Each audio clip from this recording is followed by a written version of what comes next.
Benarkah Brigadir J lakukan pelecehan ke istri Sambo? Begini tanggapan LPSK. Dikutip dari Detik Sumut, kasus pembunuhan berencana terhadap Brigadir Nofriansyah Yosua Huta Barat atau Brigadir J diakui Irjen Verdi Sambo sebagai bagian dari pembelaan terhadap istrinya, Putri Chandrawati.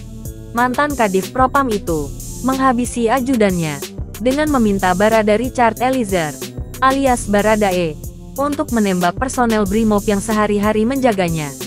Sambo mengaku bahwa tindakan itu dilakukan karena Brigadir J melakukan pelecehan seksual kepada istrinya. Sambo mengaku bahwa tindakan itu dilakukan Brigadir J saat berada di Magelang. Namun, Lembaga Perlindungan Saksi dan Korban, LPSK, menilai ada yang janggal dengan alasan tersebut. Dikutip dari Detik, awal pengungkapan kasus pembunuhan berencana itu dipenuhi dengan kebohongan. Ini terjadi karena Sambo mengintervensi penanganan kasus. Kebohongan Sambo terungkap setelah Baradae mengubah kesaksiannya pada akhir Juli lalu. Namun Sambo tetap berkukuh terkait adanya kekerasan seksual terhadap istrinya. Peristiwa itu menurut Sambo bukan terjadi di Duren 3, melainkan di Magelang. Keyakinan itu disampaikan Sambo saat menjalani sidang etik di gedung TNCC Polri pada Kamis, tanggal 25 Agustus tahun 2022. Sambo bilang, Brigadir J telah masuk ke kamar istrinya tanpa izin dan mencoba melecehkan Putri. Namun Putri berhasil melawan, dan Yosua membanting istri terduga pelanggar sampai lantai kamar. Kemudian istri terduga pelanggar tergeletak di pintu kamar mandi, kata Kaba Intelkam Polri, Komjen Ahmad Doviri, saat membacakan keterangan Sambo dalam sidang etik tersebut. Kesaksian Sambo itu masih diragukan kebenarannya oleh Wakil Ketua LPSK, Edwin Partogi Pasaribu. Menurut Edwin, hubungan relasi kuasa antara Putri dan Yosua membuat kasus kekerasan seksual ini nyaris mustahil terjadi. Pasalnya, secara hubungan kuasa, posisi Putri sebagai majikan berada di atas Yosua yang merupakan ajudannya. Selain itu, jika benar terjadi kekerasan seksual, kata Edwin, hampir tidak mungkin Putri masih mencari Yosua setelah peristiwa itu terjadi. Dari keterangan sejumlah tersangka dan saksi, setelah peristiwa yang diklaim sebagai kekerasan seksual terjadi, Putri memang langsung meminta Ricky menyuruh Yosua supaya segera menemui Putri. Bagaimana kok korban kekerasan seksual masih bertanya tentang pelakunya dan masih bisa bertemu dengan pelakunya secara fisik dalam ruang pribadinya yang merupakan tempat peristiwa dugaan itu, kata Edwin. Edwin juga meragukan adanya peristiwa kekerasan seksual ini lantaran sampai sekarang Putri enggan melakukan visum et repertum.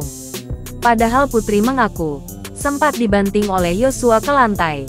Peristiwa ini setidaknya akan menimbulkan memar di tubuh Putri.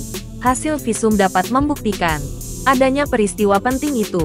Terakhir, kata Edwin, kekerasan seksual juga nyaris mustahil terjadi karena hubungan Putri dengan Yosua yang cukup dekat. Dibandingkan ajudan Sambo lainnya, Yosua punya posisi yang spesial. Dia merupakan ajudan yang melekat pada Putri dan dipercaya mengurus kebutuhan sehari-hari keluarga Sambo, termasuk dalam urusan uang. Nggak ada ajudan lain yang langsung ke FS dan PC selain Yosua. Apakah FS sebagai suami mau ngasih ajudan dan driver itu orang yang tidak terpercaya? Kata lulusan Fakultas Hukum Universitas Indonesia itu. Sebelumnya, kasus dugaan pelecehan seksual itu telah dilaporkan ke polisi. Namun belakangan, polisi menghentikan penyidikan dugaan pelecehan terhadap Putri yang dilakukan oleh Yosua di rumah dinas Irjen Verdi Sambo di Duren 3. Alasannya tidak ada dugaan tindak pidana pelecehan yang ditemukan. Berdasarkan hasil gelar perkara tadi sore, dua perkara ini kita hentikan penyidikannya karena tidak ditemukan peristiwa pidana, kata Dirtipidum Bareskrim Polri, Brigjen Andi Rian, dalam konferensi pers di Mabes Polri dilansir dari Detik News, Jumat tanggal 12 Agustus tahun 2022. Sementara Kabareskrim Polri Komjen Agus Andrianto mengatakan, tim sus telah dikirim ke Magelang untuk mengusut peristiwa di sana. Dia menyebut hanya Allah, Putri, dan Yosua yang mengetahui apa sebenarnya yang terjadi di Magelang. Yang pasti tahu apa yang terjadi ya Allah SWT, almarhum Brigadir J, dan Bu PC. Kalaupun Pak FS dan saksi lain seperti Kuat, Ricky, Susi dan Rikat hanya bisa menjelaskan sepengetahuan mereka, ujar Agus, dilansir dari Detik News, Minggu 14/8. Setelah Polri menggelar rekonstruksi, Komnas HAM menggelar konferensi pers terkait hasil penyelidikan yang dilakukan dalam kasus ini. Berbeda dengan LPSK dan kepolisian, Komnas HAM mengungkapkan, ada dugaan kuat adanya pelecehan seksual terhadap Putri. Terdapat dugaan kuat terjadinya peristiwa kekerasan seksual yang dilakukan oleh Brigadir J kepada saudari PC Putri Chandrawati di Magelang, tanggal 7 Juli tahun 2022, kata Komisioner Komnas HAM, BK Ulung Hapsara, dalam jumpa pers di kantor Komnas HAM, Menteng, Jakarta Pusat dilansir dari Detik News, Kamis 1/9. BK mengatakan, pembunuhan Yosua merupakan peristiwa extrajudicial killing atau pembunuhan di luar hukum.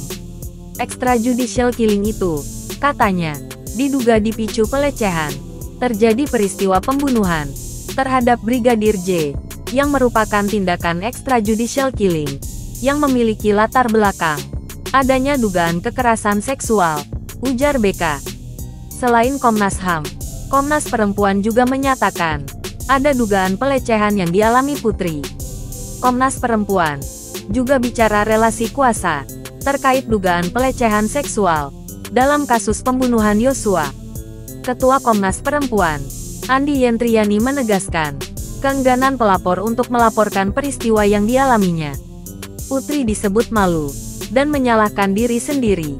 Kami perlu menegaskan bahwa keengganan pelapor untuk melaporkan kasusnya sedari awal itu karena memang merasa malu.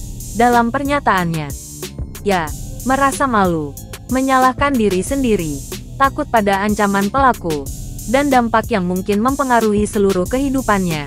Dalam kasus ini, posisi sebagai istri dari seorang petinggi kepolisian, pada usia yang jelang 50 tahun, serta memiliki anak perempuan, kata Andi Yentriani, ia mendorong perlunya memikirkan hubungan relasi kuasa dalam kasus ini.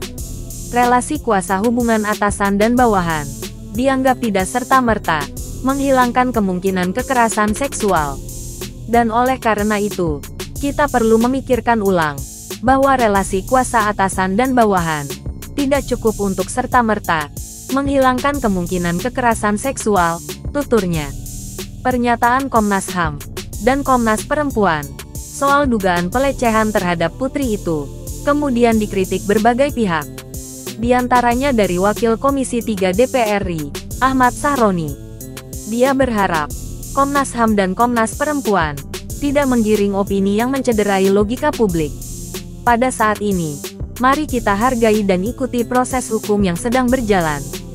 Komnas HAM dan Komnas Perempuan, jangan menggiring opini yang mencederai logika publik. Artinya kan polisi sudah menemukan tidak adanya dugaan pelecehan, sedangkan kedua Komnas ini justru menyatakan sebaliknya, berdasarkan pengakuan tersangka.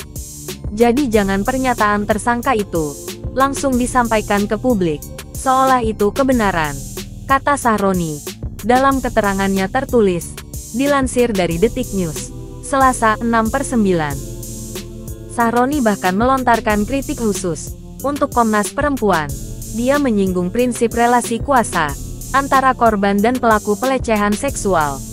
Menurut Sahroni, posisi Yosua justru tak memungkinkan melakukan pelecehan dan kekerasan seksual.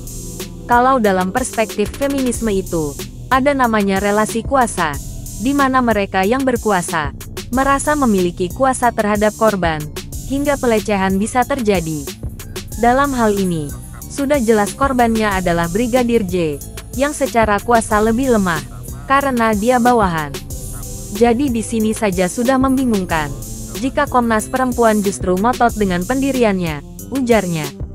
Pengacara keluarga Yosua, Yonatan Baskoro, juga menyentil Komnas HAM dan Komnas Perempuan soal adanya dugaan pelecehan seksual terhadap Putri. Yonatan mengatakan itu pernyataan menyesatkan. Sekarang soal rekomendasi Komnas HAM dan Komnas Perempuan, kami nyatakan dengan tegas, rekomendasi tersebut tidak penting dan sangat menyesatkan. Bagaimana bisa institusi yang kredibel justru mengambil kesimpulan yang teramat prematur, tanpa adanya alat bukti yang kuat, kata Yonatan kepada wartawan dilansir dari Detik News, Senin tanggal 5 September tahun 2022. Yonatan mengatakan, dua institusi tersebut membuat kesimpulan berdasarkan keterangan para tersangka yang dianggapnya dekat dengan Ferdy Sambo. Dia khawatir pernyataan Komnas HAM dan Komnas Perempuan itu bisa merusak konstruksi hukum. Mereka membuat laporan hasil investigasi tersebut berdasarkan keterangan para tersangka yang kita tahu di sini ada 4. FS, PC, KM, RR, lawan 1, Baradae.